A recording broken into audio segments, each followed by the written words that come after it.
Assalamualaikum warahmatullahi wabarakatuh. Selamat pagi dan salam sejahtera. Perkenalkan, nama saya Ikhwan Rahmanu Wijaya, SE MSI. Pendidikan saya S1 Akuntansi di Universitas Widyagama Malang dan S2 Akuntansi konsentrasi perpajakan di Universitas Muhammadiyah Jakarta. Saat ini saya mengajar di Universitas Nusa Bangsa, Fakultas Ekonomi Bisnis, Prodi Akuntansi. Sesuai bidang keilmuan saya mengampu mata kuliah akuntansi dan perpajakan. Salah satu mata kuliah yaitu perpajakan. Untuk RPL-nya yang dibebankan pada mata kuliah ini, yang pertama sikap, menunjukkan sikap tanggung jawab atas pekerjaan di bidang keahliannya secara mandiri. Yang kedua, pengetahuan, menguasai pengetahuan faktual kebijakan dan regulasi yang relevan dengan bidang akuntansi dan pemaknaannya melalui peraturan perpajakan dan hukum bisnis. Yang ketiga, keterampilan umum, mampu menggunakan teknologi informasi dalam konteks pengembangan keilmuan dan implementasi bidang keahlian. Keempat, keterampilan khusus, mampu menyusun kewajiban perpajakan baik untuk wajib pajak individu maupun badan dengan cara peraturan perpajakan yang berlaku. Empat, keterampilan khusus, mampu menyusun laporan kewajiban perpajakan baik untuk wajib pajak individu maupun badan dengan cara menghitung dan melakukan rekonsiliasi perpajakan sesuai perundang-undangan perpajakan yang berlaku di Indonesia. Yang kelima, capaian pembelajaran mata kuliah CPMK diharapkan dapat memahami konsep perpajakan dan melakukan kewajiban perpajakan sesuai dengan peraturan perpajakan yang berlaku, serta dapat menghitung pajak sesuai dengan klasifikasi dan tarif masing-masing. Deskripsi singkat, mata kuliah ini akan membahas konsep pajak, definisi, dan tata cara pemungutan, penyetoran, dan pelaporan pajak. Berikut akan dibahas secara komprehensif mengenai pajak penghasilan, baik tentang konsep penghasilan maupun konsep penerapan perhitungan PPh pasal 21, 22, 23, 24, dan 5. Bahan kajian yang pertama, definisi, klasifikasi, ajas pemungutan, tarif, dan perlawanan terhadap perpajakan. Yang kedua, NPWP dan NPPKP, prosedur dan sanksi pajak. Yang ketiga, SPT, sarana, bentuk, isi dokumen, pelaporan, penyetoran, dan sanksi keterlambatan. Yang keempat, pemeriksaan dan surat ketetapan pajak. Yang kelima, proses keberatan dan banding pajak. Demikian pembelajaran secara singkat mengenai CPL mata kuliah perpajakan, dan selanjutnya proses pembelajaran di dalam kelas. Terima kasih. Wassalamualaikum warahmatullahi wabarakatuh.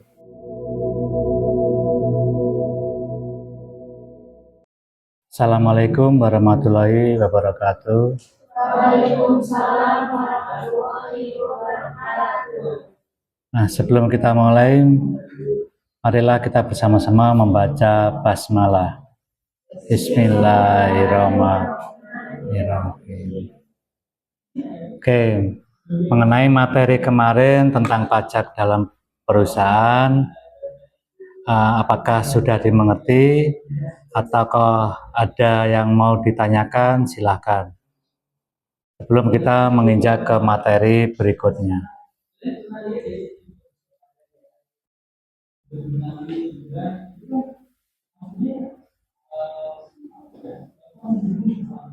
Ya, silakan.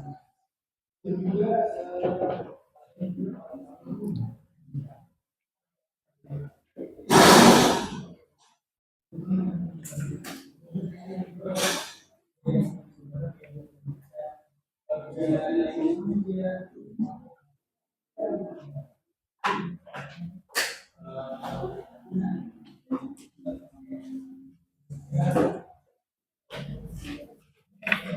kalau tidak ada pertanyaan, Bapak lanjut mengenai koreksi fiskal ya. Di perbedaan antara pajak dan akuntansi diklasifikasikan menjadi dua. Ada mengenai perbedaan permanen, yaitu perbedaan secara substantif, sehingga perbedaan ini selamanya akan muncul. Nah, contohnya sumbangan, pemberian natura kepada karyawan, beban yang tidak terkait dengan kegiatan memperoleh, menagih, dan memelihara pendapatan. Nah, yang terakhir penghasilan yang telah dikenakan pajak final dan lain-lain.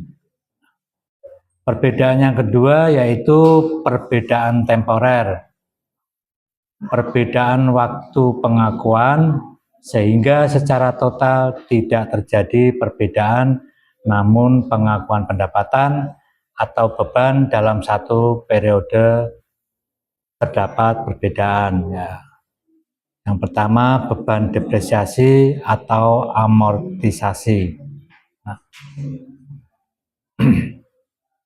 Oke. Apa sih perbedaan permanen itu?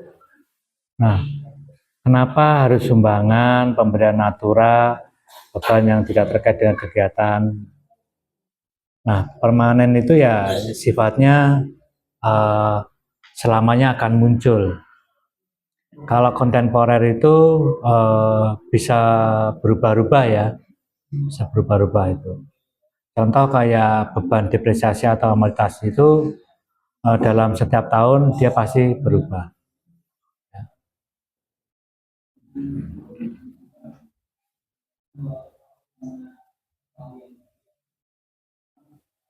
Nah, koreksi fiskal ini sama pajak itu kenapa dikoreksi? Karena tidak berhubungan langsung dengan pendapatan ya.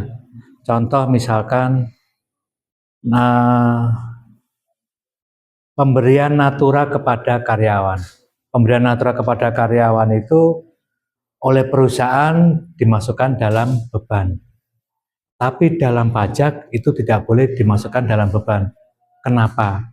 Karena merupakan kenikmatan pribadi. Nah, apa contohnya kenikmatan pribadi yang diberikan perusahaan kepada katakanlah direksi atau direktur? Apa? Itu bukan kenikmatan pribadi. Nah, bukan, bonus bukan. Pulsa. Nah, pulsa itu kan kenikmatan pribadi. Bukan untuk apa, untuk mendapatkan pendapatan yang apa, membantu mendapatkan pendapatan, enggak. Contoh bensin, itu kan pribadi. Atau kendaraan kantor tapi dibawa pulang. Nah, itu juga nggak boleh. Ya, operasional itu sama pajak pasti akan dicoret. Karena pengeluaran-pengeluaran itu kan mengurangi pendapatan kan. Nah, makanya dicoret. Itu. Sama pajak ya. Seperti itu. Nah, kalau tentang beban depresiasi atau amortisasi itu memang ya. Jadi dalam 1 tahun amortisasi itu aktiva tetap. Contohnya gedung, mobil, nah itu kan aktiva tetap. Dia setiap tahun ada penyusutan. Nanti akhirnya nilai buku, nilai itunya 0 akhirnya. Ya, buku. Nah, kalian kalau di pengantar akuntansi pasti akan diajarin tentang aktiva tetap.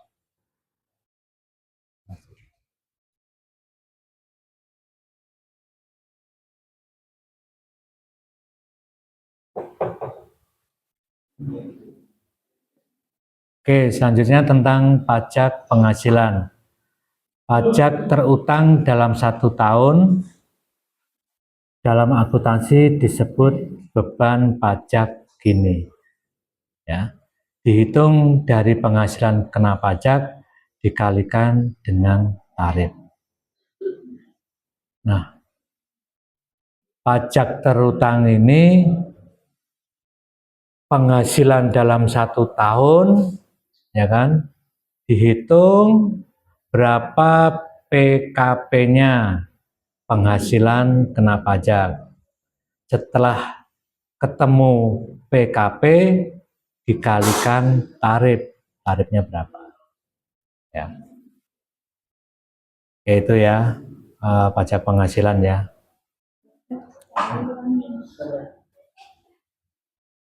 Silakan Mas. Mengapa perusahaan wajib memotong pajak atas penghasilan pihak ketiga, dan jika tidak dipotong apa yang akan terjadi? Baik, silakan dari teman-teman yang mau menyanggah atau menjawab, silakan. Oke, silakan berdiri. Kenapa perusahaan harus memotong pajak penghasilan dari pihak ketiga? Itu yang pertama, karena itu merupakan kewajiban perusahaan menurut aturan pajak. Yang kedua itu perusahaan itu ibaratnya seperti perantara pemerintah untuk memungut pajak dari orang atau pihak yang mereka bayar. Tujuannya itu apa? Tujuannya supaya pajak itu cepat masuk ke negara dan tidak ada yang bisa menghindar dari pajak dari bayar pajak. Apa yang akan terjadi jika pajak itu tidak dibayar? Kemungkinan perusahaan itu bisa terkena sanksi administrasi, denda, hingga pidana perpajakan. Oke, terima kasih. Mungkin teman yang lain mau ada yang menambahkan. Nah, itu tadi ya. Jadi intinya itu karena peraturan pajak, adanya peraturan pajak yang mewajibkan perusahaan untuk memotong pajak atas penghasilan. Nah, sanksinya itu tadi, kalau tidak memotong, kena administrasi atau denda. Oke, terima kasih Masnya dan Mbaknya. Oke, adalah harga jual ditambah dengan PPN. PPN yang dibayar oleh konsumen akan dicatat sebagai PPN keluaran. Bapak bahas satu-satu. Nah, tentang jadi misalkan kalian tuh membeli laptop dengan harga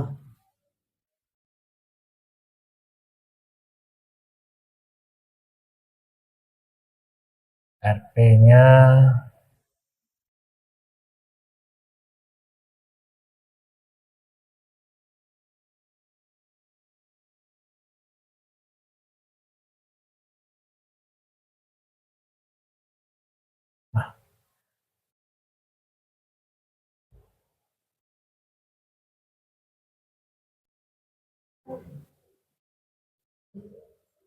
baik, saya kira cukup untuk materi pajak dalam perusahaan. Terima kasih. Wassalamualaikum warahmatullahi wabarakatuh. Waalaikumsalam warahmatullahi wabarakatuh.